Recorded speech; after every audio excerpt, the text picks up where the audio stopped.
Live. Okay, good evening. We're only 1 minute late tonight, which is great news for us. Welcome to Paranormal Monday Live. If you haven't been here before, this is the casual 1.5 hour to 3 hour paranormal show. Anything paranormal, including we've got Luke going in now, including cryptids, Bigfoot, big cats, phenomena around the UK, UFOs, UAPs, spirits, ghosts, whatever you want to call them, and anything else, and even dragons now, which we will talk about in a little bit. Here we go. Bleep, bleep, bleep. If you have joined us before, thanks for joining us again. Oh, Prospecting USA, superb. Thanks so much for joining us again, mate. That's really good. It's great to see people coming back. We can't be too bad then. I have myself, obviously, S.C.G, Luke, Paul up the top, host for Ghosts. We've been hosting this together now for the last 13 months almost. Julia from under the name of Simon, of course, for Paranation. And Darren, you're giving the game away. It's Simon. There's a reason behind it. It is 2024, guys. So you know we have the right to call ourselves whatever name we wish. Bill's on as well. Bill, great to have you, buddy. Hi, Bill. Hi, Bill. Welcome. And then we have the learner in the top right corner. With the L plate. Yeah, Daniel on the top there. He's got some exciting news for you as well, guys. So, and Mark's on. Mark, thank you so much for joining us. Hi, Mark. Good evening. Welcome. Great to see you. I think we're going to see you, Mark, on Saturday down in Wookie. Is that right, Julia? Mark Sutton, isn't he? I'm not sure it's Wookie. I think he was coming. No, Mark, I'll see you again, mate. No, it's such a shame. Mark, you're welcome to come, Mark, if you can make it. It'd be great to see you, mate, if you could get down there.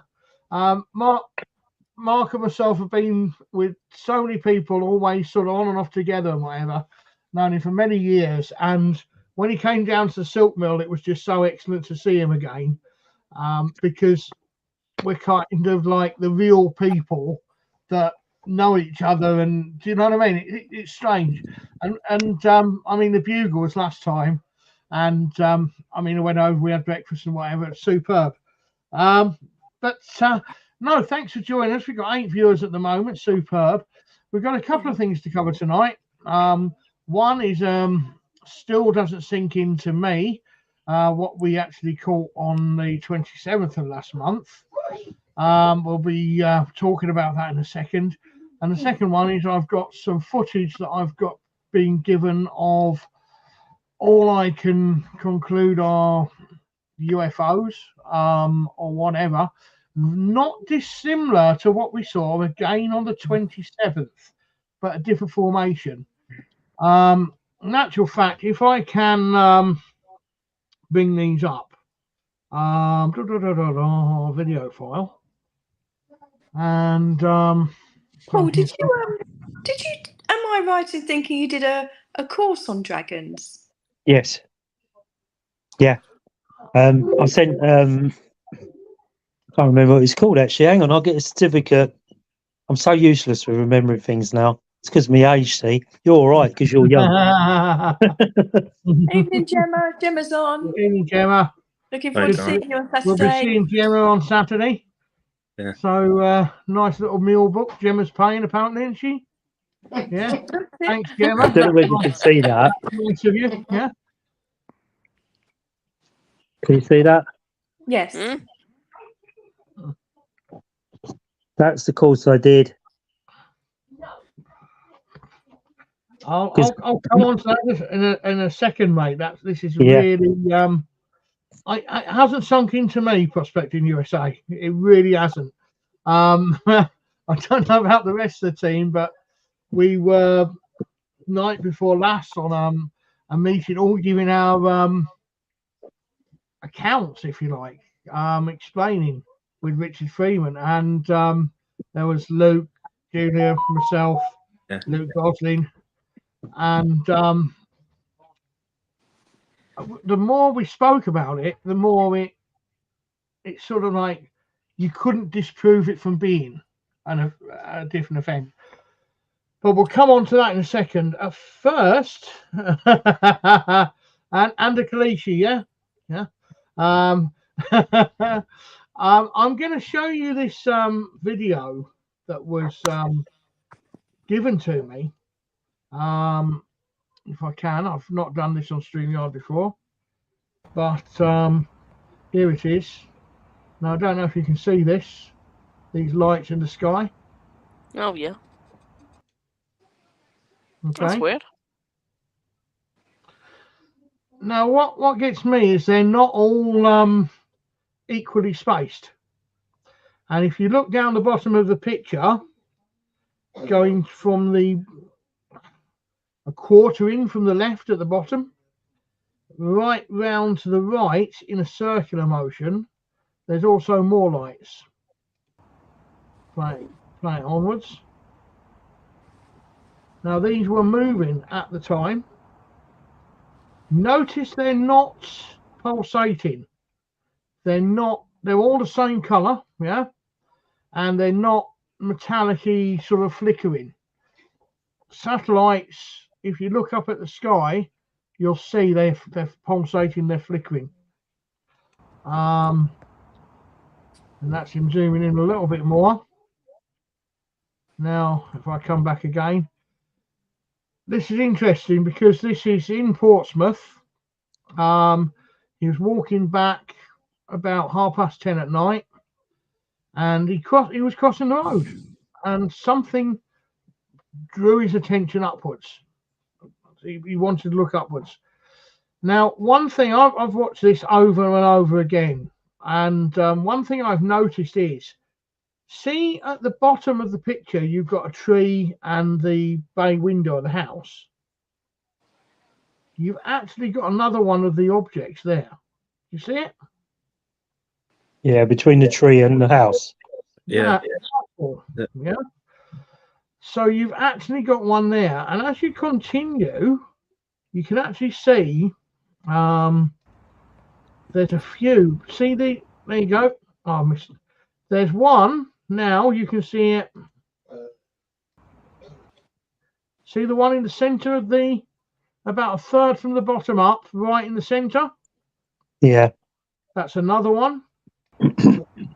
And then there's another one, and then up towards a third down from the top on the left-hand side of the picture, there was just another one. If I come back, there you go. Boom, flash, yeah. Now, these were moving. I said to him, were they moving? He says, yeah, they were moving.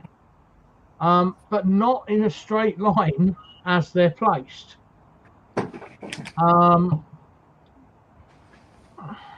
Now, they're the same colour to me, yeah. They're the same colour to me as what we saw over at Waverley when we were moving from building to building. But ours were actually in and I hate to say this, in a forked shape. Do you remember? Now, the guy that sent me in, you've met him. It's Terry, my mate, a mechanic mate. And he believes in spirits, but he's not that interested because he's got other things to do. He's a mechanic, yeah. And I went in last week, and he came up to me and he went, "What do you think of this?" straight away on his phone. And I went, "Well, it's unbelievable." I said, "What happened?" And he explained he was walking home at night. He's crossing the road, and instead of look down the road, something made him look up. And as he did, he saw them. He saw a few flashing round and whatever. And he said they were moving off, drifting. He says they were quite high up, obviously. But they were all in formation, perfect formation. And he says, "Do you think I've caught UFOs?" Well, they're not sodding aeroplanes, are they? They're not Chinese sodding lanterns, are they? You know? Last week we briefly touched on this subject, didn't we, Daniel? And something that's really weird, Paul, is, do you remember after that live, I sent you a message saying Harry's on. Evening, Harry. Someone sent me an email with a UFO report. Now I'm Yeah, I saw that. I'm still trying to send the video to you. Yeah. It looks similar to that, but just one kind of ball that's just kind of zapping around. But that was weird that we were having a conversation about it with actually Bill Rigby, and then I get an email after the UFO report. Yeah, well, I mean, I would imagine Bill can sort of elaborate a little bit on that video after he's analysed it a little bit. But so we touched briefly on that type of stuff last week. Also, you've got to remember how many billions of tons of debris are up in space, the jettison rockets, all sorts of parts of spaceships that are floating around in the atmosphere. So some of the stuff you could see, you could put it down to debris in the atmosphere. You remember they jettison off all that sort of space junk, don't they? There's dead satellites floating up there. There's rockets and boosters and canopies and ship bits and often you can mistake that type of debris in the atmosphere, whether it's working its way down through the atmosphere and it bounces along the atmosphere and creates that, or there's another reason. But we was talking to Bill last week, and he said what people seem to forget is how much debris is actually floating around our planet from the space exploration. There is. Trillions of tons of debris that bounce off the atmosphere and go back out and bounce and go back out. And he was saying a lot of the UFO sightings can be. Hi, Harry. Harry was there from basically the start of S.C.G in 2007. So, Harry and Paula Davis. Hi, Paula. Thanks for joining us. Hi, Paula. Welcome. Much appreciated you joining us. Really is appreciated. If you are on YouTube or on Facebook, give us a like. We've got 2 thumbs up there. If you give us a like, please. Every like helps, and it really does mean a lot to us. We had a great time with Paula and family and friends at Knoll Cemetery on Saturday afternoon. So that was another successful little investigation we did, little mini one. Yeah. I was actually quite amazed, Paula, when you came on Monday, how you went straight into it on the on the table, and you were sort of there all night, and I thought wonderful to see. And then on Saturday, it was Saturday, wasn't it, or Sunday? Saturday. I've just. I know. I don't know what day it is. I really have. No, I just feel really ill. I've just had a few funny turns the last couple of days. I don't know. I'll discuss it afterwards or whatever. I've just been. I'm in a lot of pain at the minute, actually, on my top shoulders. It's weird. But when we come off the live, I'll explain, because people don't want to hear my ailments and so forth. And we've also got an invite to go on to Michaela Ford's Paranormal or what? She does loads and loads of podcasts, and she's invited us onto her podcast to talk about ghostly goings on and things that we've experienced. So superb. That's a first for us, and really looking forward to chatting with Michaela again. Yeah. So, she's got her own group and podcast, does she? She has Paranormal or what? It's on Facebook. Okay. And she's got lots of podcasts on there. That's what she focuses on. She's been on some of our ghost hunts. I don't know, they all seem to become a blur after a while, but she has been on some of our ghost hunts with us. I think Manor Farm may have been the last one, if I remember rightly, but yes. That's such a shame. Lovely lady. Manor Farm is such a shame. I know. It happens now and then you get another good venue that comes along. So hopefully we'll have another good one to replace Manor Farm. But as you say, it is such a shame, because it's a magnificent venue. Well, I mean, Manor Farm, it was sort of central, really, and a big venue, outside, inside. I don't know if you ever went there, Paul, did you? Yeah. What a venue. What a venue. Yeah, it was impressive. Impressive place.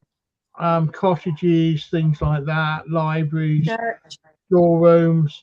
Church. And, yeah. I did. He sent me some pictures and videos of some UFO reports. Brilliant. If you can board them or whatever, mate, because I love send them to you in a minute. That. Yeah. There's a guy in the States, Mr. MRCBX or something, and a couple of years ago, I was out the front of our house where I am now. Well, she came back from walking the dog, and Angela, sorry, I'm getting her. She who has no name. That was a quick question there, wasn't it? Yeah, it was very good. You got out of that one. Yeah, my insignificant other. But she's right behind you. She's right behind you. Made you look.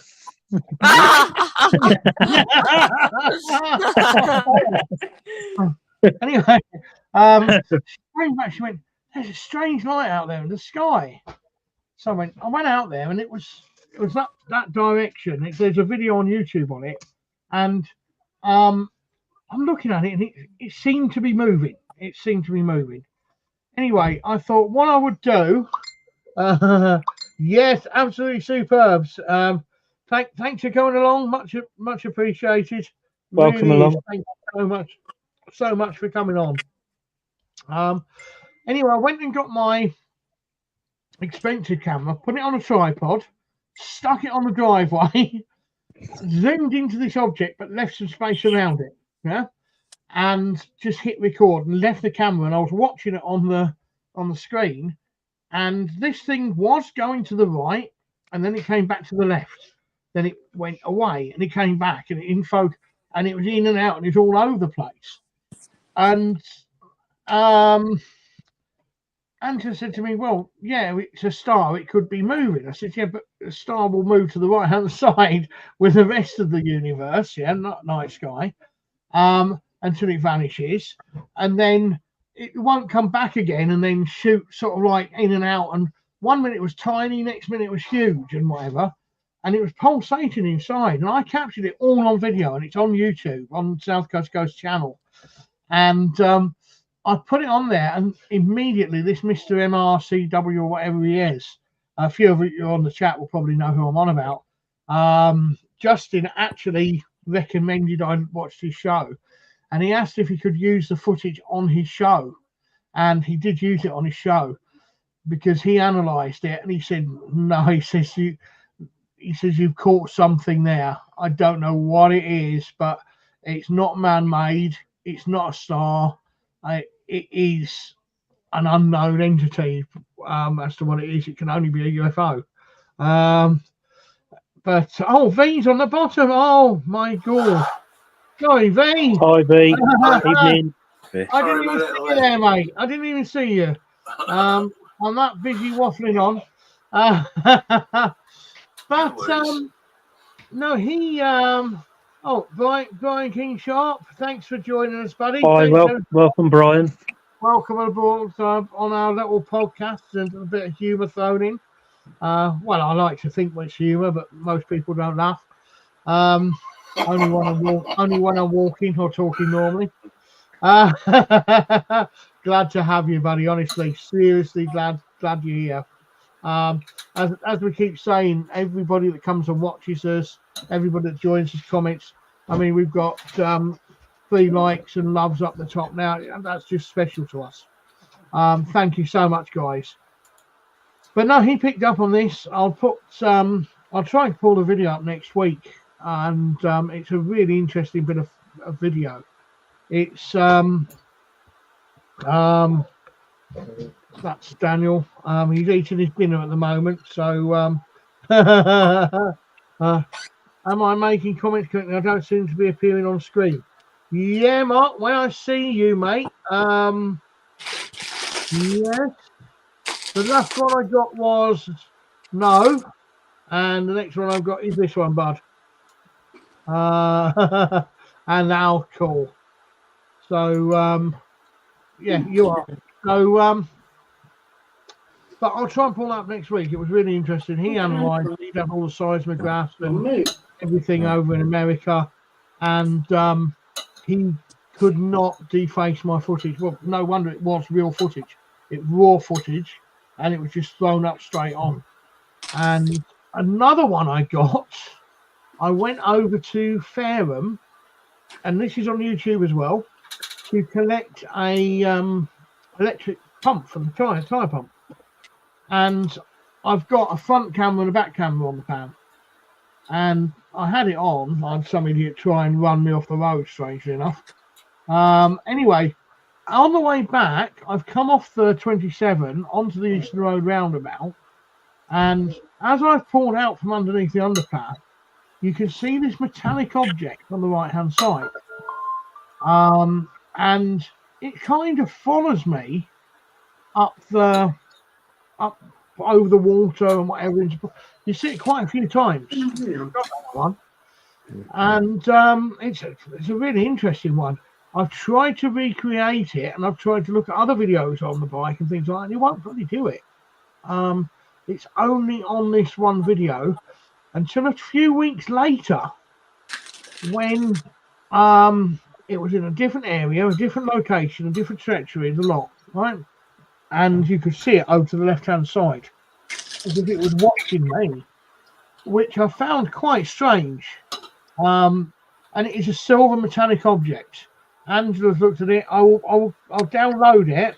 How big do you reckon it is? Very hard to say, Julia, because it's so far away, whatever it is, and big, quite big. I mean, bigger than an aeroplane. Yeah, like fatter than an aeroplane, and just silver. But you can see it, but it appears and reappears and vanishes and whatever. And it's almost quite scary. Evening, William. Good to have you, mate. Hi, mate. Welcome. It's a very, very, very interesting, mate. But was it stationary when you saw it? No, I was riding. Yeah, but was the unit stationary, or was it sort of moving along at sort of roughly the same speed as you, or what? No, Paul. Hard to tell, mate. Yeah. I don't know if I can. Let me have a quick butcher's here. I don't know if I can do this. Where am I? I've got your channel, yep. Videos, because this is last year. I'm sure it was last year, and this is oh yeah, here it is. Here it is. 1 year ago. Download it. You think it's more active there because of the dockyards, the bases, and all of that? Near the sea? Mm. Quite open? Yeah, well, it does make you wonder, doesn't it? Because I mean, Justin sits up at his house up the road, and no, I can't download. I'll have to get it for next week. I'll text him when the helicopters come down Langston Harbour. And you know that program Airwolf years ago with the black helicopter? I'm too young to remember that, mate. Looks like they've been using your head to take off on, mate. And what the H, I mean. And within 24 hours, you're guaranteed lights in the sky. Guaranteed lights in the sky. And it's just absolutely amazing because you can predict the habits of these things just by saying, well, I'll text him, go, oh, the helicopters are coming back. They'll go, hang about, let me go outside. And he'll go, oh, yeah, I can see them. Yeah, I can hear them. Last week, we had a Chinook really, really low to the ground. really low to the ground twice. That was last week. And, I've also got a theory on these things. You're not going to admit all the weaponry you've got, especially in today's day and age with everything that's going on around the world. You want to keep one step ahead of your competitors. And I mean, if you're that well into it, which obviously they are, with the MOD and so forth, you're not even going to expose your latest weaponry, apart from your top tech people. You're not going to expose it to the Navy, the Army, until you may need to call upon it or it's tested. But then again, you do have to test your weaponry. You have to test your craft or whatever it is, your airplanes, your aircraft. So what's the best way of testing it? Well, simple. Put it up against your already best. If you've got a naval warship, which is Type 2 destroyer or something, is perfectly invisible, well, let's put this up against this new UFO that we've developed or something like that, and see how our warships fare against it, if it can just dodge them and so forth. Because you never hear of a UFO attacking a British naval warship, do you? Or an American one. Sorry, Vay? Or an American one. Or an American one, yeah. So but how do you know they don't come out of the water? They're underwater UFOs. They do. So how do you know that they suddenly appear out, like Julie was saying, in the sea? How do you suddenly know that they suddenly appear in the sky? How do you know that they've just not come out of the water? Because there is, they do say that there is unsubmersible UFOs. How do we know that we see them suddenly appear in the sky? You wouldn't see them coming out from the water because the horizon and the water are so dark. You would never see something appear until it's up in the sky, would you? And 10 miles down the horizon, it converges anyway, doesn't it? Exactly. So you wouldn't see the difference between the sea level and the horizon, but these things could suddenly appear out of the sea. But we wouldn't see them until they were up at a certain height, where I could differentiate between the dark and light. Apparently the largest UFO base on the planet, on Earth, is Antarctica. This is what I've been told. And a few reasons, one being it's impenetrable. You can't reach it, You can't just simply hire a jet ski and say, right, I'm going to go off and have a look around the Antarctic, or a rowing boat. But it was that film. Do you remember the X-Files? Yes. Do you remember the X-Files? Yes, yeah. What did they stumble on right at the end? The spaceship in Antarctica. Yeah. Well, I think these programs signal, subliminally what's coming next. Yeah. It's a bit like if you want to know what tech's going to be on your car in 10 years' time as standard, just go and have a look at the top of the range Mercedes today, and next 10 years that's what it's gonna have on it, And it's a bit like if you want to know what's going to come out in the next 10, 20 years, just watch something like the X-Files. The thing is, when they're building cars 4 or 5 years ahead. Oh yeah. We see this technology all the time changing, and it's technology. The Mercedes of 20 years ago, it had massaging, cooling seats, aircon seats, soft touch closed doors, open boots, things like that, and a load of hidden stuff as standard on the S-Class. Yeah. And all of a sudden we're getting this now on, So they're building cars 4 or 5 years ahead, obviously. Yeah. But we've had autonomous cars for about 4 years now. Yeah. There's only one switch that stops it working. And the insurance company want to know who was driving at the time of the accident. That's all that's stopping it. Yeah. That's all that stops us switching that on to become autonomous driving. It'd be like Julia's Range Rover. It'll be there ready to go. Whether you trust it or not is another matter. But I have been in an autonomous car at Peugeot. And it is the weirdest thing. you want to grab hold of the steering wheel because it's doing everything for you. It's unnatural. Plus the fact, Paul, that's a bit dangerous, mate, because the French have always had it in for us. Yeah. Well, at least it comes this way towards us. Can't get lost in France, can you? Because it just turns around and comes back to England. It's like a boomerang. No matter how far you throw it down into Europe, it drives its way back to us. Prospecting USA, hunting America's treasures. What have you all seen?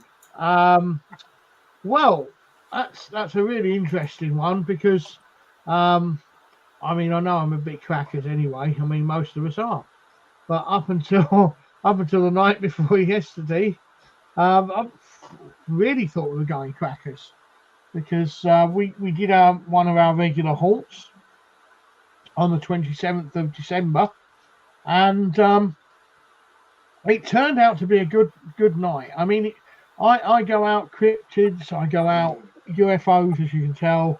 Paul does. We all do. We're all interested in Bigfoot, big cats, whatever. Yeah, it's the paranormal.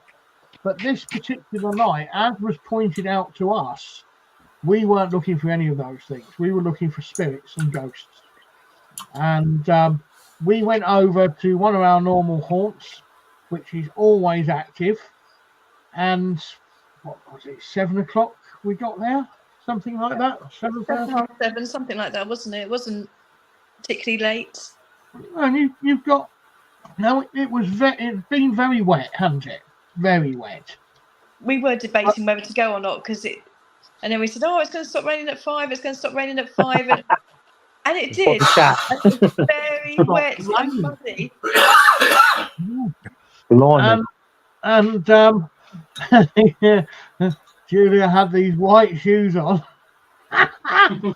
Julia. I had my other, a white pair of trainers. My black one. I had my black ones, Darren. You know the black trendy ones. I had those on, and I didn't want to get muddy, so I had to put anyway. It was the black ones. It's the bag lady. Yeah, but it works. It works, mate. Don't knock it till you've tried it. Yeah. Don't knock it till you've tried it. That's what I say. Well, I said to her, I said, I wouldn't walk down in there if I was you. I said, you're going to get covered in mud. Oh, will I? I went, yeah. I said, I'll just take them off. I went, either that or just put carrier bags over them. Now, I must admit, they were matching carrier bags. Oh, well, that's all right then, isn't it? They were. And they were Sainsbury's as well, so it was quite trendy. It wasn't like one of the low supermarkets. Yeah, and it said Sainsbury's on them. Anyway. Sure it didn't say Salisbury. We're done. Anyway, we're walking down the path from the car park, which goes beside a pond. And where we're going is over here. It's an old abbey, semi-derelict abbey. And superb, mate. Thank you. If he forwards it to us or puts it up or whatever, that's superb. Thanks, mate. This is what we want people to do. If you can, please send us in your pictures, send us in your videos. We'd love to share with you. We'd love you to share with us. Thank you so much. That's superb. Just tell us a bit of the history of the background of it. That's all we asked, isn't it? Yeah. Well, if you want to come on and speak for us and whatever, and tell us your side, yeah, everybody is welcome. Everybody is welcome. I will get. No,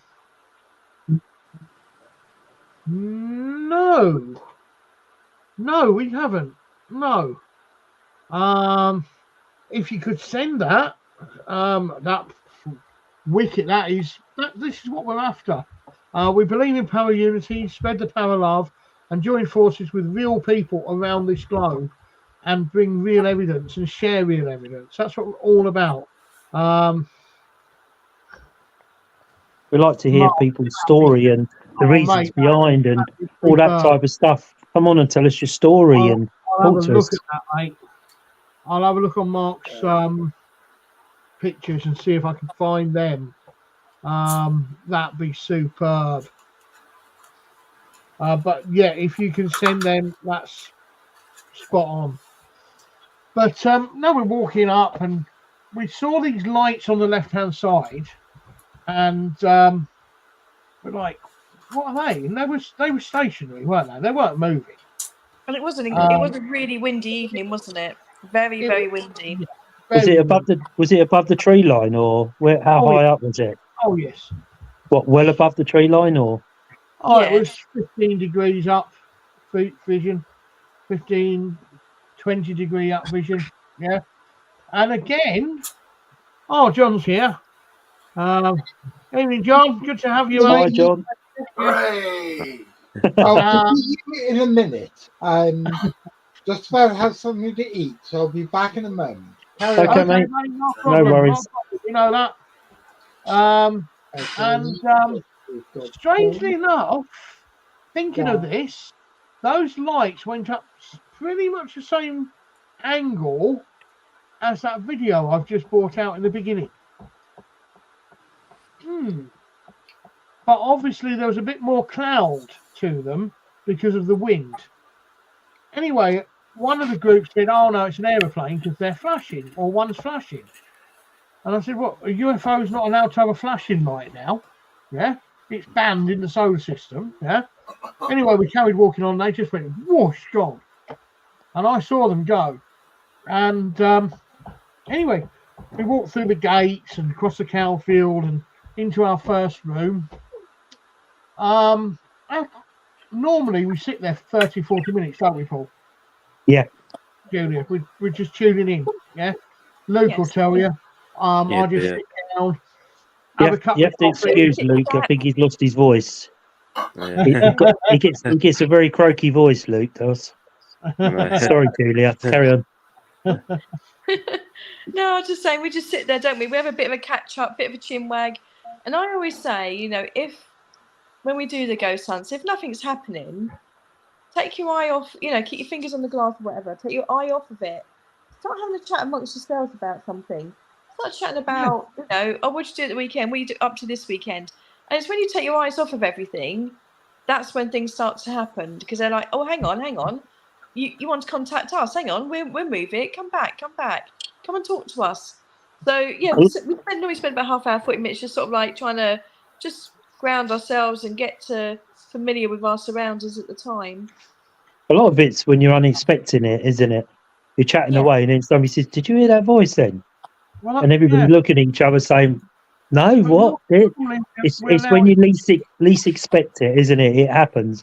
Like Julia said, you just take your concentration off the table, off the glass, off the surroundings. You think, okay, nothing's happening. Just have a general chat, and you go into a general chat, and then suddenly somebody sees something or hears something, don't they?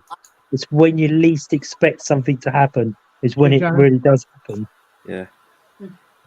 Well, we normally tune in, as I say, anyway, for about 35, 45 minutes, sometimes an hour. Depends on what we all feel, because it's a great location. We love being there. We love meeting up. And anyway, this night, isn't it?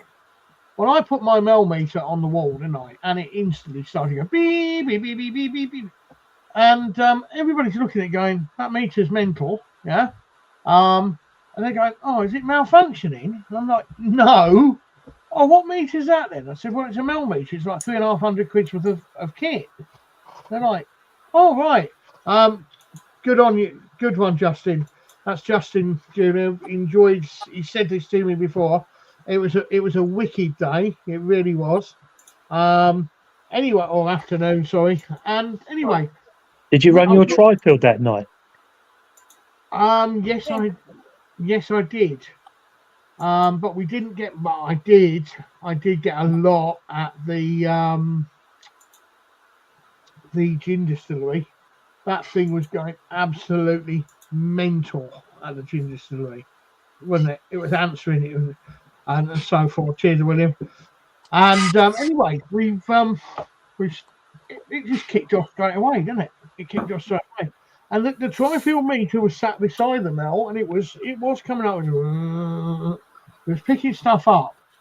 But when we've got to go back to this location and we've got to sweep it, and I'll say in a minute how we're going to do this. Anyway, we we just went straight into it, didn't we? We just started our experiments and whatever. Then we decided we'd move, and the mel meter just kept going and going and going, and the REM kept going and going and going. And like, what can we get that off? A flight? No, something has to go inside the static field. It's impossible unless something is near the aerial that we can't see that's going off. And also the shadow meter and also the temperature meter, because it calibrates itself and it says this isn't right now. Yeah, so it alerts you. Anyway, we went into the next building, or roofless building, and a couple of people playing with a table, and I was aware it wasn't what it was saying was on the table, and I don't know how, but I always pick up these things. And we ended up going back to the first building where Luke had said he saw some swirly things above his head. Dark. What were they, Luke? Black circles flying in the sky. Black circles in the sky. Yeah. Everybody, thanks for joining us. Thanks so much. Hi, Lucas. good evening. Welcome, Lucas. I hope we pronounced your name correct, mate. If not, correct us, please. We courtesy is number one on this channel, mate. So hopefully, welcome along. Thanks so much. Anyway, he said this, so I'm a little bit extra. And I'm on this table thing. I'm now like, So I said, that's not what you think it is on that table. Oh yeah, it's giving us the right answers. And I said, right. I said, are you so and so? No. Well, I'll tell you about. I said, you've got to respect me. Cheers, mate. Thanks. Some people are a little bit, so we're not, obviously. You're the same as us, so you'll fit in here. Thanks for coming along, bud. Anyway, we've decided we're going to go to the next. Yes, I think I'm going to help you. We've decided to come back to what we call the hanging tree, isn't it? Yes. Big old, mate. That'd be good. If you've had a few experiences and you want to come on and talk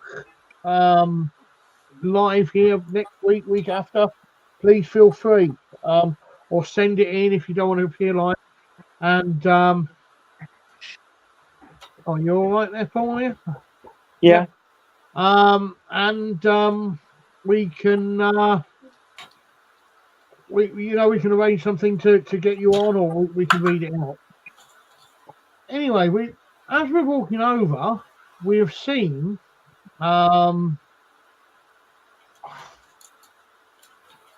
this is like 10 o'clock at night, so it's pretty. I mean, we had a lot of moonlight, didn't we? We had a lot of wind up above, but very little on the ground.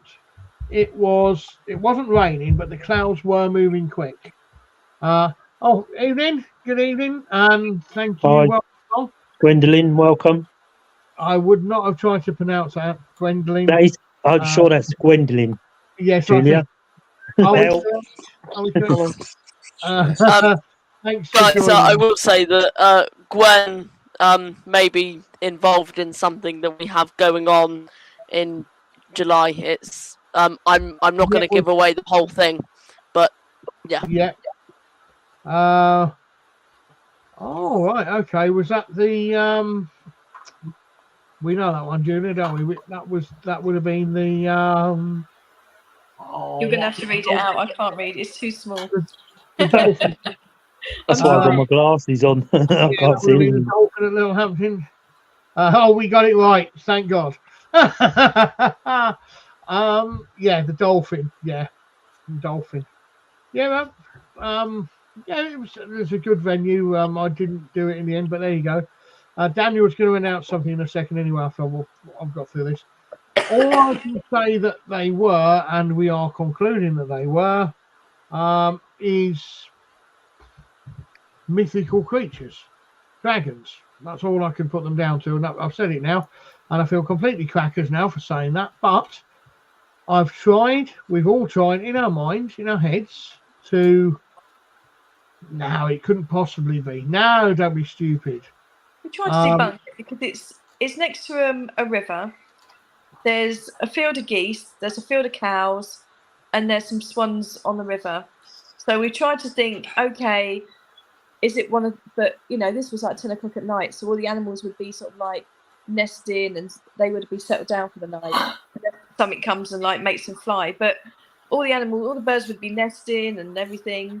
So, you know, something, is it a goose? Because it was quite big. Was it a swan? Because it's quite big, the flight of it and the size of it. But I don't know. The funny thing is, we've all been questioned individually, and we all seem to have seen the same thing. All our stories add up to the same, roughly the same sort of thing that we all saw. Quickly, I was going to answer a question here. Hotel or hometown. This will be you're in Havant then, mate. Yeah. I used to drink in the Bear Hotel. I was a regular there. You've got a highwayman in the Bear Hotel, and he sits in the far left corner by the alleyway, and he used to watch the rich people come in, and he used to hold them up just up towards over the bridge in towards Chichester way as they travelled along. Sorry, Julia. Yeah, that's our statements were consistent, weren't they? Yes. Yeah. Right. And even Luke's. And everybody drew a picture of what they saw. I think I drew one, you drew one, Dora drew one, Luke Goslin, he drew one as well. We all drew our own little pictures of what we believe we saw. And they all sort of like tally up to the same sort of thing, don't they? Yeah. Which is quite strange. Well, it just sounds completely crackers. However, after speaking to Richard Freeman, he kind of settled my mind a little bit. Those of you that know Richard, obviously, you don't want a leprechaun, mate. They're not nice things. And I'm not talking about the previous. Anyway, Julia's laughing because she knows what I'd be talking about. Anyway, Richard Freeman, very clever man for the people that don't know him. He is, you could literally show him one bone and he will tell you exactly what animal and where it's from and or human, whatever. He's very knowledgeable. I believe him and John Downes have been working for over 30 years together now on zoology and so forth. If you've ever got something you're not sure of in that world, they're the guys to go and see. And I think Richard put my mind a lot easier at coming out and saying we saw a dragon, because yeah, we're weird but not crackers. I don't think so. Yeah, anyway, because he said they're not here all the time. They enter our world and they leave our world. If they were here all the time, we'd know about them an awful lot more. We'd have a lot more mutilated cattle and sheep and deer, and we'd have a lot more reports of them attacking people and so forth. Therefore, they're not here all the time. So there is a paranormal. Daniel's holding his nose. He's obviously done a bad fart.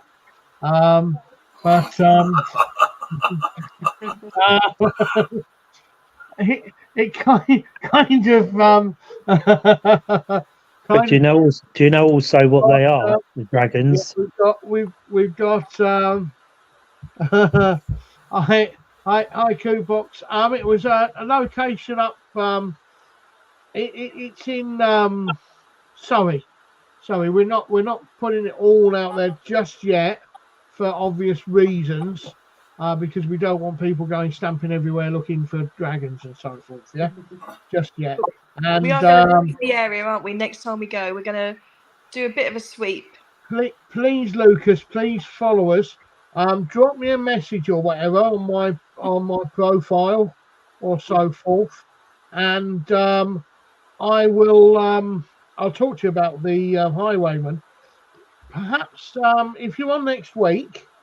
I will do a little piece on the Bear Hotel and the Havant Ghosts, which I know quite well.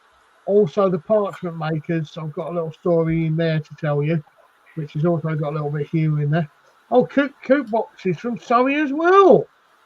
Superb. Well, mate, if you want to come up, Darren, Phil.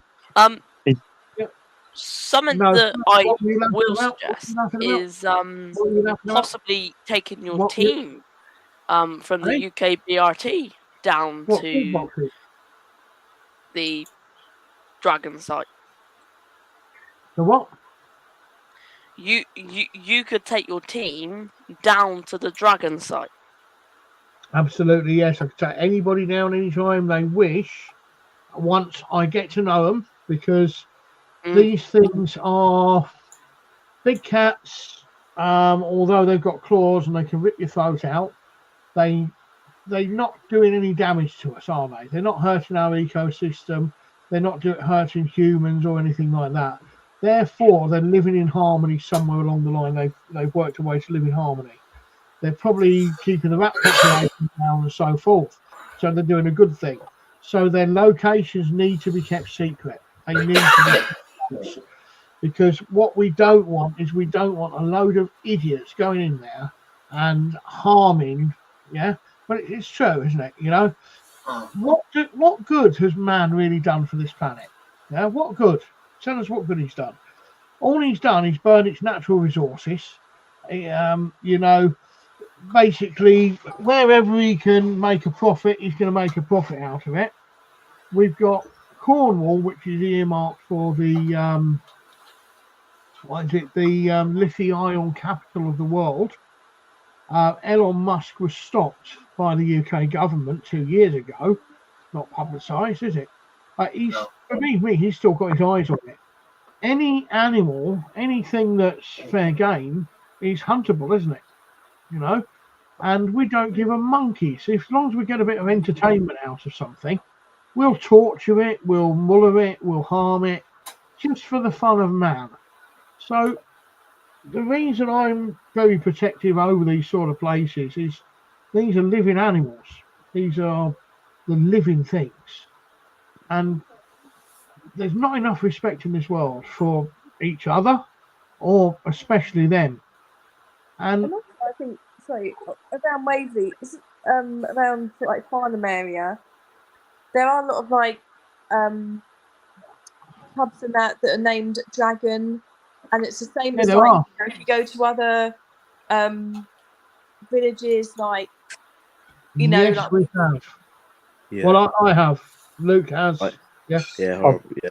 Paul has. Have you been there, Julia? No, I haven't. Perhaps I'll bring myself to go one day again. And after the last time we were there. Well, you also got to remember, you know, dragons, they're believed to be the gatekeepers of different realms. You've got to remember that. They're known as the gatekeepers. I find it very intriguing, Paul, because you've done your thing on it. Yeah. Dragon cards. There's dragon teeth there. There's the dragon down the road. There's two swirly black things as we're conducting a paranormal investigation. Yeah. And all of a sudden, we've all got exactly the same that's Daniel. Within a couple of little bits of each other, of exactly the same bit, you know, maybe a couple of foot or something out of size on a What I do next time when we all go to the location, I'll bring my dragon cards with me. Yeah. Because they're the ones I use for when I do some readings with people. I use my dragon cards. And they're so powerful. And you've got to, like I say, you've got to realise that the dragons are gatekeepers of other realms. So if you would have had an abbey there in that round of that time, you would have had a dragon as a protector, a gatekeeper. So I'm also going to do a sweep with my dowsing rods. Yeah, this was the next thing I was coming to here. But what you have to do is go back to the basics. Try not to use equipment. Go back to basics, because that's what they only understand, the basics. For And this is what I say on when we do the ghost hunt. It's traditional and modern. So, yeah. Yeah, absolutely. Absolutely.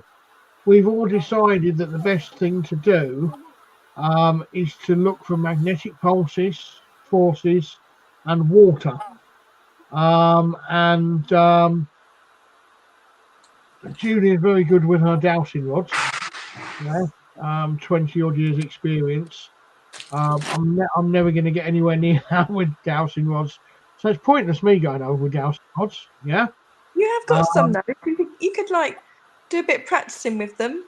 I could do practicing, yeah, but I'm in other areas. If you're already good with the dowsing rods, then you do the dowsing. Yeah, I'll take the tri-field meter over. I'll try and get some magnetic pulls over there. Paul can bring his cards over, but I would strongly suggest, and everybody else is welcome, obviously, to help out. The more the merrier, in fact. But I would strongly suggest that we go over, if we're going to do an investigation at 7 in the evening, so in a couple of weeks or whatever, just hypothetically, I would strongly suggest we get over there 3 hours earlier to do this in the daylight, And then what we can do is we can do that, and then we can go back to the cars or go up the road, get fish and chips, come back and eat it, and then there's a lovely chip shop down the road. Here's a question. Well, I know I don't look a day over like 35, but I've been around since 43 years investigating, something like that. 43 years I've been out there investigating, proper investigating, 30 something years, 35 years. Yeah, I think I've been doing ghost hunt events for about 20 years, and I started Paranormal in 2008. So that was a long time ago. When I was a teenager. Got his hand up. Can we just sorry, John? Yeah, what I'd like you both to do. Sorry, I was dealing with my 4 things at once, so I only half. Okay, man, not a problem. But you're talking about doing dowsing there. Yes. And remember, I asked you to look also using your for the trees. Not just that, not also using your thing that counts up magnetic anomalies. Yes, tri-field. I only ever used to use a compass, and that would do just as well. But it would actually. You're right, mate. Yeah. Could you both could you get a ordnance survey map of the area you're doing? Yep. Photocopy it and blow it up, so the two of you have each got a map that you can plot on the map any magnetic anomalies you, my dear, and magnetic one lot and dowsing the other lot, please. Yes. Sorry, it's been a long day in my brain. I used to use a compass. I think it's still in my ghost hunting toolbox, but I used to use a compass on the events. I don't know why I stopped doing it. It's still in the box. So maybe we can bring that out at Wookie and see if we can. Yeah. But I mean, it's in my box. I don't know why I don't use it anymore, but I used to use a compass on our ghost hunt. It's still in the box. We need to do the trees. What trees are there? We need to. Yes, John. We need trees. We need magnetic anomalies, and you need to douse. Those are the three requests from me. Okay, not a problem. And a big map. We need a big map. Well, yes, but you can buy the local ordnance survey map if you haven't got one for about $5, and then just go and photocopy it and just blow it up. Julia, what I'll bring, I've got a map here. Okay, I'll bring it with me Saturday and let you have a look. I think when you see it, you'll go, "Oh my god!" Okay, that'd be interesting. I'll bring it with me. I'll bring it with me. Yeah. I won't mention it on here, but I'll bring it in with me, Yeah. And you'll have a look. I've already told Darren about it, and I'll Okay. let you have a look, see what you think. We've got a lot of spare time at the weekend, haven't we? So we can mull over things. Yeah. Yeah. Really sort out getting up there a little bit earlier and doing something, I think. If any of your electronic equipment suddenly runs out of batteries, make a note when and where. Because when I was doing I hate to use the thing that was claimed to be a Bigfoot, but it wasn't anything of the sort. Up in Bowland Lake in Northumberland, we had every piece of electronic stuff of ours fail at least twice. Yep. And I found there was a correlation between that and veins of the magnetic iron ore underneath the place we were studying. How many times did we have that? Well, we had it at Knoll on Saturday because Paula came. She had a fully charged camera, proper camera. Yep. Fully charged.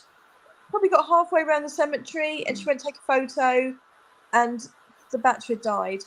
And she was like, oh. And I said, well, you know, they can zap batteries. But if you think about it, Julia, you know, when we're in the cloisters and we have the laser grid up on the wall, it never lasts long, does it? You said yours was fully charged and it within 5 minutes or so, it was out, done. Yes, I think mine's Do you remember that? So I left it on like, you know, so it was like all fully charged. It'd been on like, you know, 24 hours or whatever charging, so it's fully powered, and it just dies down. You can see it just goes, doesn't it? Do you remember we were standing there thinking, how can that be? Because you were saying that you'd fully charged your laser grid and it was ready, and it just 5 minutes, was it? Maybe a bit longer. If you put this equipment in a small Faraday cage, you may find that it lasts longer. Okay. You may find that it's not affected by these electromagnetics because it's a Faraday cage, which you can make from, you know, that sort of bird cage wire. Not the chicken wire because it just looks so ugly and it's got big holes in it.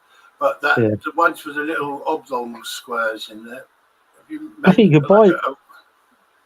Can't you buy them? Can't you buy them Faraday cases?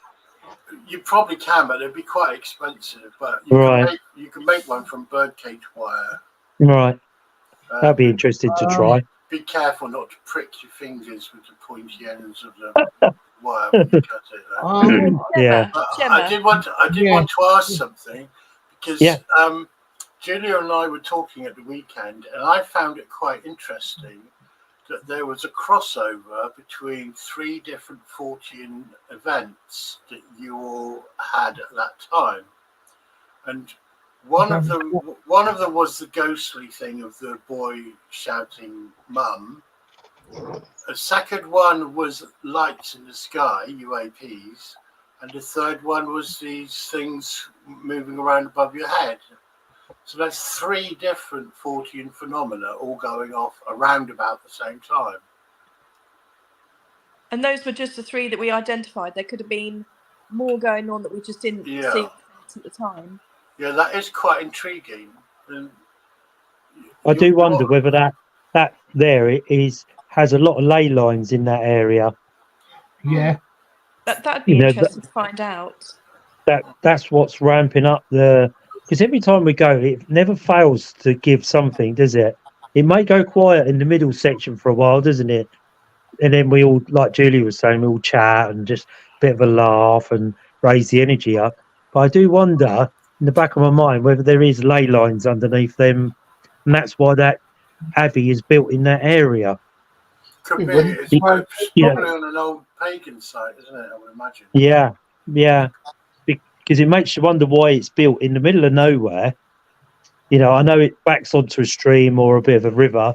You know, I've never sort of really be interested on the sat nav to have a look how far that river goes and where it goes. Really, does it peter out or does it, you know, join in somewhere else into a lake or whatever? But you know, you've got to wonder whether there's ley lines underneath of them buildings. That's what causes this. Because if you remember, we did some table tipping in the middle of it, and we still had contact in the middle. Do you remember? Yeah. We tried it right in the middle of the grass area between the buildings, thinking, what if we try it here in the grass where there is no buildings, then we can't be affected by the building. Do you remember when we had the table going in the middle of the grass area? Do you remember that, Judy? Was you there then? I'm just trying to think. Possibly. You know the dead grass area right between all the buildings, right in the middle. I think it was me, Luke. I thought Julie. I thought you were on it, Julie. I'm not sure. Yeah. And that we even had the table tip in there, which is in the middle of the buildings in the grass area. So it just where the old chapel used to be? Where the old aisle, the chapel used to be, by the hanging tree. Now, you know, you stand where we normally stand under the shelter bit? Yes. And we look out, don't we, towards the house? Yes. That grass area there, wasn't it, Luke? We put the table out there, didn't we? Yeah, I think it was, yeah. And then we tried it there, and it actually was tipping in the middle of the grass area. So it does make you wonder if there's ley lines or some sort of activity in that building. I know that building would have been massive, wouldn't it, when it was fully erected? Yeah. You know, you can imagine that grass area would have disappeared, but it would have been all building, wouldn't it? So you can imagine the size of this place would just be, well, I don't know, it'd just be overwhelming, wouldn't it, in the size of it?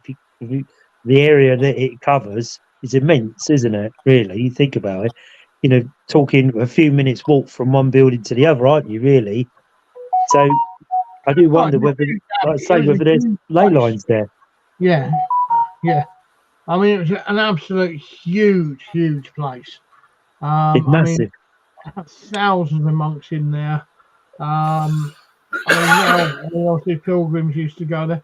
It was a huge area for the community as well. So, you know, it would have been well protected and well loved. Yeah. But I think, you know, the next thing we'd have to do is we do have to do the sweeps of the ground. And find out and then get back to John with it all. So he, V and Richard can have another look through it. But the ordnance survey map show ley lines? It shows undulations, doesn't it? No, it won't. It won't. Thank you, Graham. So there must be a map somewhere that you can get a ley lines. I'll have a look. Can't. Have a look, Paul. Have a look. Yeah. Have a look. Because there must be something mapped out there for ley lines and locations of them, mustn't there? Somewhere. It's just trying to find it, isn't it? Try and contact Paul Screeton at the Ley Hunter magazine. He'd probably help you. Yeah. Who, John? Paul Screeton. Paul Sweden. Screeton. S-C-R-E-T-O-N. Screeton. Okay, right. I don't know if he knows it, but he's a nice guy. Yeah. But I wonder if there's somewhere that you can find somewhere or a map or something that shows you the ley lines or where they could be, whether there is any, or if any, run underneath that abbey. Well, you know? Who knows? They're the biggest lay research group in the world, so if anyone wants it, they'll have it. Okay. The reason I want you to do these electromagnetic anomaly searches is because if you think of it, the human brain is the most complex computer in the world, right?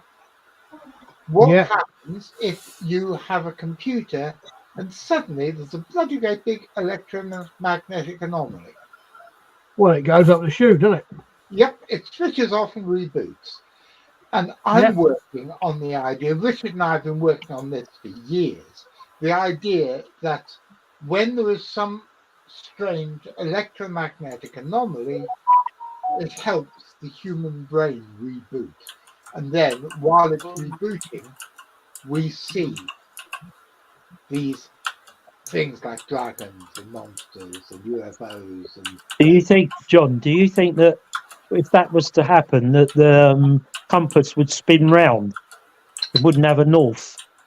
I think what I want you to do a compass for is to see if there's any magnetic anomalies along there. Yeah. In that field where the compass goes batshit. Yes. Yeah. This is what I wondered, whether, if we were walking around and the compass or the tri-field starts to go doolally, then maybe mark that area so we know where we've actually picked up high spikes, low spikes, because also on your map. So then we've got a map that shows the electromagnetic geography of that field, and we'll have another map which shows whatever anomalies are picked up by dowsing in that field. And then we compare the two maps to see if they've got any relationship to each other or if we are measuring two totally different things. Yeah, but you can also rule out any electrical cables because there is no electric light or anything there. No electric over there. So you can rule that out, can't you? It could be affected by cables or... Yeah. Sorry, Darren? What?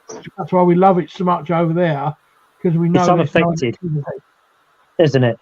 And the light, it's not affected by light either, is it? From the towns and cities, it's always very dark there. I mean, here's a quick question: is a compass worth buying? Well, I've never actually used one. Till thinking about it tonight, it makes absolutely complete sense. Yeah. Because it really does. I do have a compass in my ghost hunting box, and many years ago, I always used to get the compass out, and we used to use the compass. But I guess as time goes on, other gadgets come along. But I've got one in my box. So it's there on every event that we do. I just don't really think about using it anymore. I don't know why. Strange, isn't it? I think modern technology takes over the back to basics, Julia, doesn't it? I think so. We've got a new piece of equipment, and the compass is in there, and it's it sort of like finds its own north and whatever, but you could. I think I've got a clip on YouTube where I used it at Basin House ruins, and it started spinning round, and that was an outside event, so that was quite interesting. It was really, it's really annoying me now, because all these years of doing this, and now I think to myself, something as cheap and as easy as a compass to carry in my pocket, which actually I often do have one in my pocket. Do you not think that we're concentrating so much on our equipment that we're actually missing the basics? Can I just say good night? Thanks ever so much for joining us. So is Gemma going as well. Bye, Gemma. Take care. Bye, guys. Thanks to both of you for supporting us and coming on the show, supporting us, so forth. Thank you so much. It really is appreciated. I know I keep saying this, but I wouldn't keep saying it if I didn't mean it. Gemma will vouch for us, all of us. I can talk for all of us on that. We're all sincere in saying that. Thank you so much, guys. It really is appreciated. It really is. Thank you. Do you not think, though, going back to that we're so concentrated on our electronic equipment, we're actually not looking at the basics? Well, I've always said this. And that's why up until recently, I've never really got involved in the electronic equipment, have I? No. But I think the reason I'm into the Mel meter and what, Mel, yeah. It's really for the fair paying public, as I call them, because you get a lot of people come along, like at the Gin Distillery, which have never been on a paranormal investigation. Night, mate. Thank you so much. Honestly, it'd be a pleasure to have you on. If you've got any stories that you can come on and share with us, make sure you let us know, and I'll get you on speaking on here. Darren, I actually have this guy's contact. His name's Wendell, so I'll send him the link Wendell, next time. If you have, mate, honestly, be a pleasure to have you on. A real pleasure. This is what we do. This is as hard as we get. We all have a good laugh, and we just enjoy it. We love it. And also, Ghost Tracker said about coming on when he's well enough to do about his haunted dolls, which is a really thing. I'd love to hear about haunted dolls. Well, I've got to get on my backside and get down to Scott as well, because he's only in the New Forest. He's got some great locations. Last time I saw Scott, I got rid of a demonic entity for him in somebody's flat, and that was quite an interesting one. I basically opened myself up and I said, "Go on, do your best, mate." And Scott will tell you it had to leave in the end. And the girl's never had any problems, or the woman, sorry, has never had any problems since. So we must be doing something right. So Scott's a good guy. Scott's a good guy. He's got some lovely haunted dolls, and I just love him to come on. And oh look, Daniel's been around the taxidermist again. It's Is that your new girlfriend, Daniel? Yeah. Why she got lipstick on? First of all, it's a boy, and don't be. How did you find that out? Let's not go there. Move on, Darren. Move on. Right, there's a lot of the equipment doesn't work, or leaves far too many false positives. Yeah, they can be. I mean, you've got to be very careful where you use them. You really have. K2 meters, do you know what? I've found a lot better things than K2 meters out there at half the cost, a third of the cost. Yeah.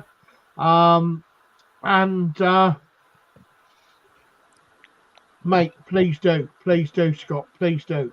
And hope you get better quick, mate. Please get better quick. I know you've had bad and whatever. I've just come off steroids and antibiotics for my chest. I was really bad. I've never had steroids in my life before, but the flu just got me. It really did. But I agree with you on this, But you've got to agree and disagree, because sometimes yes, sometimes no. If you're in an area where there's a lot of activity, a lot of like electrics and things like that, K2 and REM pods, they're just absolutely useless. Yeah, if you've got people switching the lights on, things like that and off. But I think you're right, Paul. We can put too much faith in electronic equipment, and it takes our attention away from what we do best. But I tend to really only use, at the gin distillery, it was great for the newbies to see that when I've done the human pendulum, we got a bit of energy up. And I said, well, there's somebody there. If you're there now, can you come forwards? And it was going off, Julie, wasn't it? And, Neil was there with me. It was Neil. I also think that, the problem I have, and I think Darren has as well, is because we are hosting, people come, especially newbies that come, they want to visibly see something. They want something to like the cat ball going off, or or something moving. They want to physically see something. So full body apparition just come through at them. You can't do it. You can't do it. But if you can get them, like the cat ball going off when no one's touching it, that sort of thing. That's what they've come to sort of like see. Yeah, it's like visible evidence, isn't it? Like you're saying, really visible evidence. Exactly that, visible evidence of something that no one could possibly activate or anything like that. But they see too much of that stuff on the TV, don't they? Things going bang, and look, there's someone running down the corridor, and we know, we've been in it long enough to know, if you see a full apparition, how rare is it to see one? But people expect to see one when they go, don't they? So it's difficult, and if people's expectations are high, aren't they? Disheartened, and it's like, there's no need for it. Anyway, I'm not going to keep someone up too long or be accused of it, because I know it's not going to go to his bed when he leaves this anyway. But yeah, I agree with you. On this. That pendulum, in the investigation, I love the human pendulum. I mean, It when brings I everybody first, together as well, doesn't it? All these people like sitting in the background. I want to join in, but I don't know how I can join in. Stand up, hold hands with together, your friends and everything. And I mean, like I say to people, just empty your minds. Be easier for some than others. The other night, Lynn went to sleep. No surprise there, then. Sorry, Luke, we got to pick on you now. Anyway, we are a team. We all know each other, guys. So we enjoy ourselves. But Daniel's it's all in good humour. Yeah, Daniel's got a few things that he wants to say. He's got an announcement because I don't want to be accused by mum and dad of keeping him up too late. Because he does have his schoolwork to do the following day, don't you? Yes. He goes into virtual class and things like that. So I know he's not going to go to bed because he tidies his bedroom after he goes off feed. No, he's going to have his own special zoology teacher. Aren't you, young fellow? I am, who that's going to be, John. I would probably be sacked from a proper school on the first day for threats of violence and offensive language. But I don't think the school of Daniel will sack me. No, I won't, John. Don't worry. Box, please share a link to video. If you want it on South Coast Ghosts, Great British Ghost Hunters page, please just share as many links of your evidence or YouTube channel as you wish, right? I'll approve them all because we all love watching anything paranormal. And then maybe we can come on next week and we can all discuss it, guys, yeah? This is what we want. Sorry to interrupt you, yeah? But I'm just talking nonsense. Please, yeah? But so who's your zoology teacher then, Daniel? Unfortunately, it's going to be Mr. Jonathan Downs. Oh, right, okay. How did you get? Well, I've heard he's got some good backup there, Yes, Daniel, this is what they call a cat. Really? Didn't know that was a cat, John. Look, this is a dog. Yes, you've got to love the Latin name of the dog. Winston. Mate, no, Canis familiaris. You're welcome. But anyway, what I was going to say I got sidetracked then because the discussion about expensive equipment. About 10 years ago, I was called in by a bunch of ghost hunters who are much younger than me and whom I won't name because I don't want to embarrass them. They had got some piece of incredibly expensive equipment which was supposed to show when there were drafts in the room, they could never make it work. They said, "What do we do, John?" I said, "Buy a fucking candle." Light the candle. What happens when the draft affects? Oh yes, it does. It's going to move.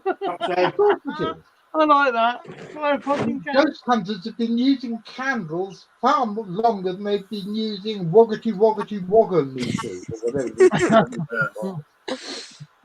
I'm also going to say, Daniel, I don't know if you heard what I said earlier about magnetic anomalies, electromagnetic anomalies. You don't know it yet, but you and your team are going to do your woods for electromagnetic anomalies.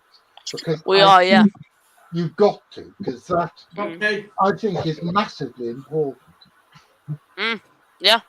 Okay, that's roughly all I was going to say. So you can go back to listening to V sing a song or something now. Come on, V. I was going to ask, I know it's probably unlikely, but when you guys were doing that Dragon Night thing, did anybody happen to take pictures of the UAPs, the lights in the sky? Luke? You can answer that. What? Take pictures of lights in the sky? Yeah. No one did, I don't think, did they? Julia might have done. I don't think I did. I'm not sure.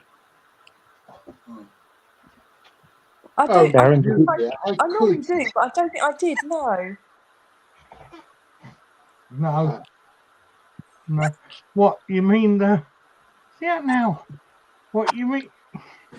You mean the anonymity? UAVs over at Waverley. No. We did. There's two main reasons I don't do it. Right. This phone here, which is my normal phone. Before I bought it, the lady had smashed the glass on the back of the camera, but she tried to pick it out and damage the bloody lens, so it takes rubbish pictures. So I very rarely use it for photograph. So, and if I had tried to take a picture into the night sky with it, it would have just been blurred as hell anyway. So that's why I don't take many still images. I keep saying I'm going to change my phone, but I never get around to it. So there you go. Daniel's gone again. Where's he gone? Did you pick up the ghostly voice on the recording at all?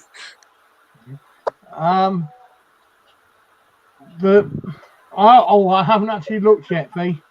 I haven't even looked, mate. I'm sorry. But I will have a look. Hopefully tomorrow morning. This morning was the first morning I managed to sleep until 8 o'clock. Normally I'm up at like 4 or 5 o'clock. So anyway.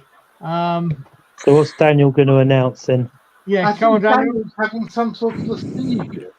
Yeah, because stop waving that soft toy dog around. What dog? What soft toy dog? Well, what's your announcement? I'll kind of go on Daniel. and announce. So this is my last dog, and yeah. So from 2 weeks ago, it might be, the Great Florida Bigfoot Conference announced my appearance over there in Florida. So I'll be there on in a couple of weeks. Yeah. So on the 8th of June, I will be appearing over in Florida to give a talk, and anyone who is watching now, you are more than welcome to be there. But something that I'll stop it, Darren. Something that is a lot more related to us, especially to kind of John, Paul, and Darren. We are holding our Cryptid Conference UK that is going to be a lot bigger than last year, and when I mean a lot bigger, I mean a lot bigger. We have a much bigger staff committee. We have a lot on, and a massive guest line. So everyone, if you wanted to join the Bigfoot research group, all the announcements will be kind of on there. And everyone in the UK, it is going to be the same venue as last year, so Southwest, Purple Spoons Cafe, Highbridge, in the hall. We have a lot more going on this time, and we're hoping that Darren's going to host the event. Paul is going to be there as a guest, and myself, John, and Chris Alsford, who's sometimes on here, are on the event kind of organisation. So so that's a brand new announcement that was announced yesterday with Dr. Jeffrey Meldrum, and every Sunday from now will be a new guest announcement, and a few of the guests have been on tonight to put a few comments in. But yes, so there is our two big announcements. Thanks, Darren. Is Vera coming over again, is she? Or? I'm not going to say on a live. Okay. Not yet. You'll know within 5 weeks. Okay. I'll just send her. Yeah. Well, Darren, I'll tell you. Send me a message, Daniel. Just send me a message. Off live, mate. I'll tell you off live, mate. Yeah. No, I love Vera. She's very interesting speech she did last time. The way she has been out in the field and analysed different, what you would only call howls, to the untrained ear howls, dog howls, wolf howls, things like that. And she's got this fantastic, what you can only call, well, she's got various cryptid howls, but she investigated the werewolf, didn't she, in Italy? And lots of people. I've actually got that part of the video made, so I'll be able to share that part of her speech. She's been out in the field. Hold on. Well, yeah. So it's yeah. So it may well be live streamed. I don't know, but our event this year here in the UK won't be live streamed due to some of the big names we have coming up, and you guys will kind of understand that as things kind of get. What do you guys know about Sasquatch? Well, John, here's me, John, me and John to take that one. Well, you, John, I know damn all about it. Ask Daniel, he's a clever one. Well, what do you want to know? Say where do I start? Basically, John V, Daniel are all zoologists, D. And cryptozoologists. A zoologist is in a zoo. Daniel found eDNA in the Quantock Hills of Old Monkey, and John's been on the case of these for quite a number of years, longer than his beard has been growing, I would say. He is very knowledgeable. What John doesn't know, what V don't know between them, isn't really worth knowing. So if you do have a question, there's a good one. I can possibly answer that. You can answer what? That wasn't the question. Us here personally, we haven't seen one, but I do know a lot of people that. Oh, John has. Yeah, mate, you have. So you can't answer, Daniel. But we do Why have orange jam called marmalade?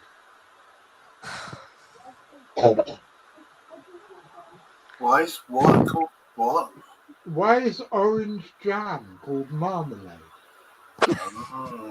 Because it has orange peel in it. No, it's a mispronunciation of a French word. Anyway, sorry, I was just trying to distract Daniel in an amusing fashion. Carry on, Daniel. Answer the question. Well, you've seen one, John. Where did you? I mean, I know you've told the story before, but where was it? It was a place called Bowland Lake, which is about 40 miles north of Newcastle.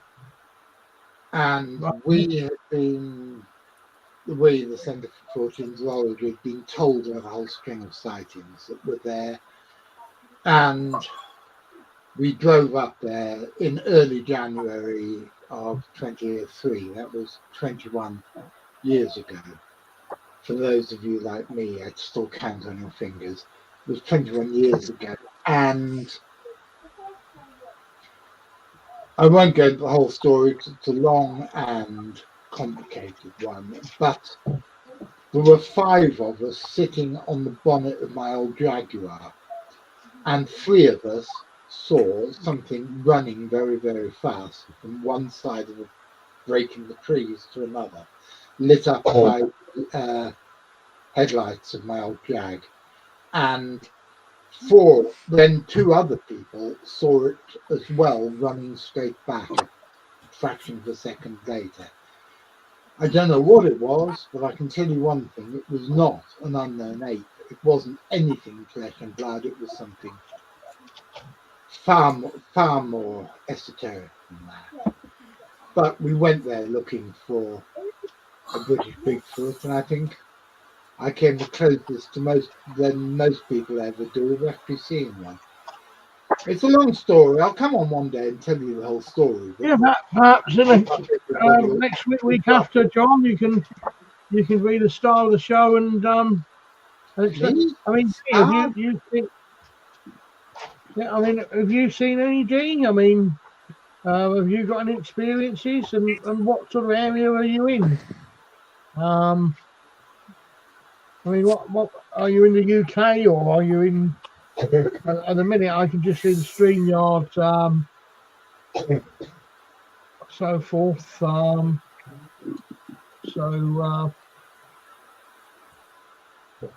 Jim. Gemma's messaged the chat. Great listening tonight to the live. Some really interesting stuff. Just ordered myself Compass Friday, something I didn't even think of getting. She's also got a tambourine, a new tambourine that she's going to bring on Saturday. Oh yes. We're having a sing along then. For those who don't know, we're doing around the campfire in the cave. Who's bringing the marshmallows?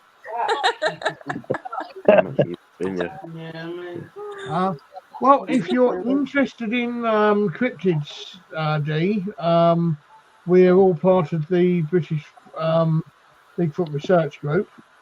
So, Darren, something that you may be unaware of is, do you know Tim in your team? Probably not, no. Tim Smith. No, because I haven't got the email. Well, D's in the UK. D's in the UK? I'm in the UK. I'm a medium of 56. Oh, brilliant. Fantastic. Well, superb. Come down and see us on the 20th of July. You're come down, find out about some. It'd be fantastic to meet up and so forth. Come down and meet us.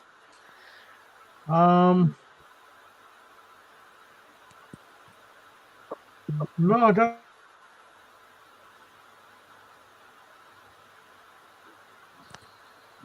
Is Darren frozen? I don't know. No, still there. Scott, fantastic to have you, mate.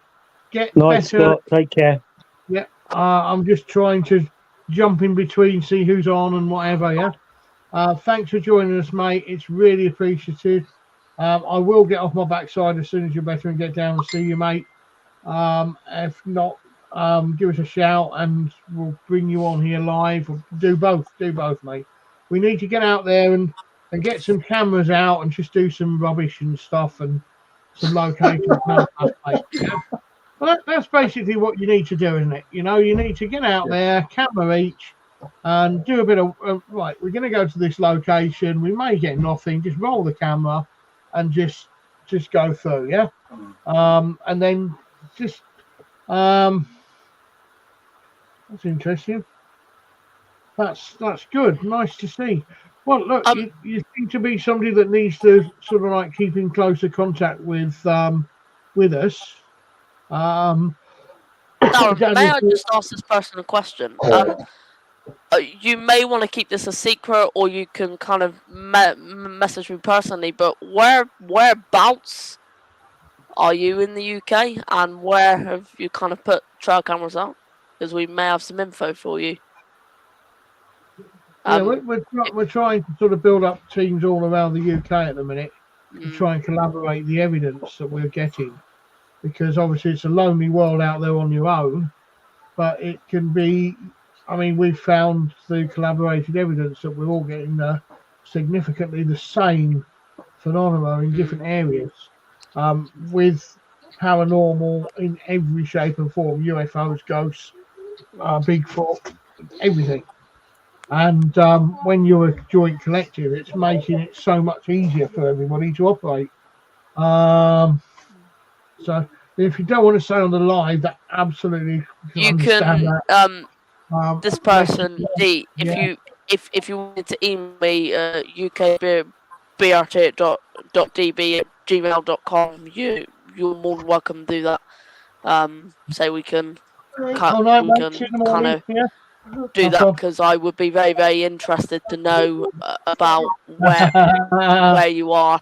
Well, cannot chase, but I'll try. Okay. All right. Cannot chase. Could be. Well, that would. If you wanted to get with us, say, I would put you in touch with our Wales team or North team, and you're more than welcome to be part of our team if you wanted to. If you message me personally, Daniel Lee Barnett, and then we can kind of sort something out. Yeah, let's make it happen, and share the power of unity again, and join the forces, guys. But anyway, I'm going to say that we have been on 10 minutes over time, so I'm going to end the live now. Thank you.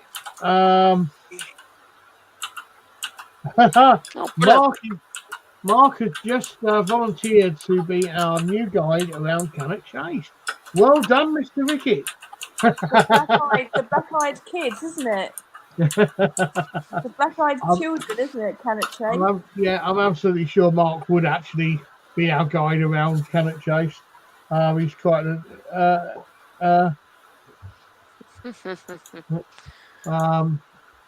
super. Well, look, let's make things happen. That's what this group's all about. That's why I started off a podcast. That's why Daniel is. That's why John's here. That's why Lee's here. That's why how can you better that? How can you better that? And we also need food, and we want 5-star rating. We want Darren, we want 5-star everything. Yeah, Paula, it was a pleasure to have you all. Honestly, I can assure you that. Julia was quite happy wandering off and whatever, and taking the pictures, and you've combined experiences and so forth.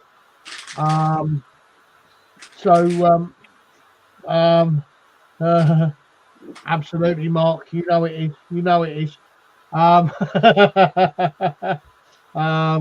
His wife's Filipino. His girlfriend's Filipino. She's apparently an excellent cook.